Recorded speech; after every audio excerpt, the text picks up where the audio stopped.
Thousands suffocated when floodwaters from the Murray River, which turn black and toxic in wetlands, flowed into the Warcool system, removing oxygen from the water. The Warcool River, which runs adjacent to the Murray, is pitch black for more than 200 kilometres. We are shot in the face by duck shooters. Julia Simmons among hundreds flouting police warnings not to enter the water as duck season got underway. Hunters angered, labelling activists irresponsible. You should not be putting yourself directly in front of shotguns. But the hunters say it's just a token protest. Tomorrow the activists will be gone and there's still 12 weeks of shooting ahead.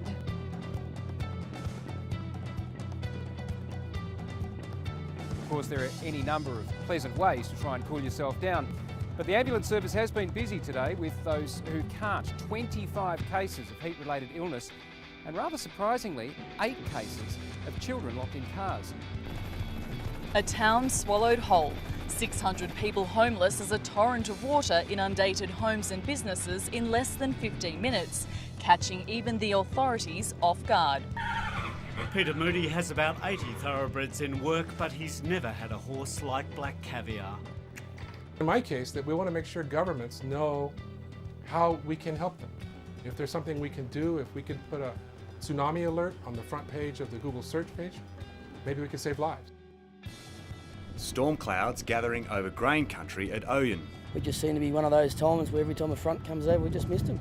Dean Munro says it's the driest winter since 1982. Paddocks were barely worth harvesting.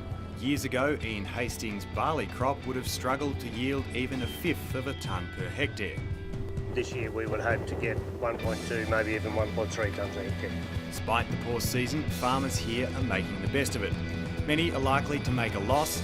They say it could have been much worse. They hope the bins will be brimming with grain next year.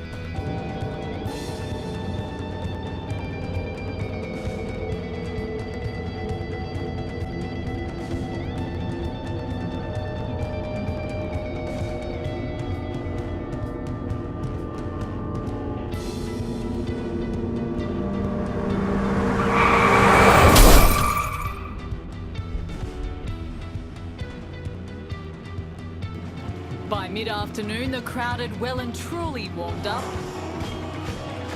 It has grown into Melbourne's biggest music attraction. More than 70 acts on 8 stages ensured there was something for everyone. One of the joys of this city is exploring those tucked-away corners, finding gems like this. The New Zealand play Michael James Mania shows the torment of a Maori Vietnam veteran. More than 100,000 people poured into Flemington's pristine grounds. By 11 o'clock, the umbrellas were out. Weather's perfect, so what more? Oh, now it's raining. Many braved the skies in the name of fashion. You can't wear anything like this on any other day, really. Horse racing. Seahorse, yeah.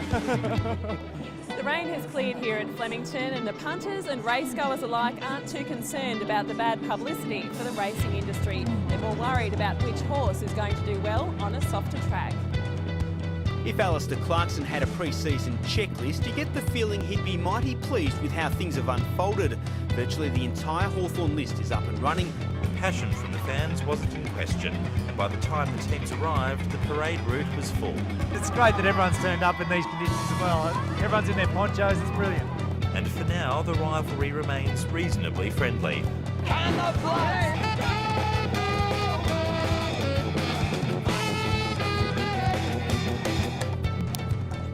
This afternoon, the fine arts graduate and budding course architect got his first look at Victoria. That's great. Love it.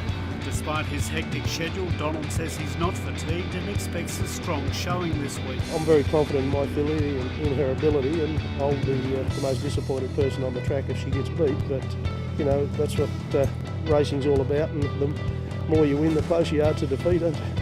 Black Caviar will start the odds-on favourite, and the mare's so confident she's already having hay for breakfast.